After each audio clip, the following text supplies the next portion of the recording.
Jireenya qananii mana keetti dhiistee saba keetiif jettee bosona kan ciiste sukkummaaf rirriittaa alagaa hubattee lubbuu kee nuuf laattee daggala qubatte anaaf kuttee kaata boolla meeqa lixxee bara qeerrummaa kee falmaa irratti fittee anaaf kuttee kaata boolla meeqa lixxee bara qeerrummaa kee falmaa irratti fittee dubartummaan kan kee qabsoos hin dheessisne hidhaa fi ajjeechaan qabees hin teessisne qoreen waraanamtee bakka meeqa dhiigda ifatti nu baasuuf asiif achi fiigda warra of dagatee dhaloota jallisu tarsiimoo nafxanyaa gabrummaa bal'isu diina lammii keenyaa nus ittiin mormina qabsoo jabeessinee ejjennoo dhorkina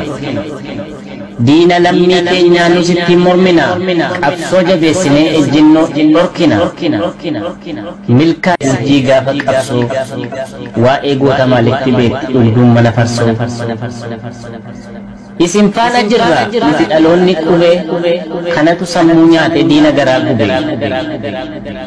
nuti ilmaan Oromoo tasan qabnu shakkii ofirraa buqqifna injirreedhaaf takkii nuti ilmaan Oromoo tasan qabnu shakkii ofirraa ni kaasna injiraaniif takkii alaalatti beeka warra qabsoo laatu warra garaan summii irra keessa saaqu qabsaa'ota haqaa gammoojjii fi baddaa rabbaqa keessan beeku isiniif haa kennu adda qabsaa'ota haqaa gammoojjii fi baddaa kan akka keessan beeku rabbi isiniif kenna adda abdii gammadaa irraa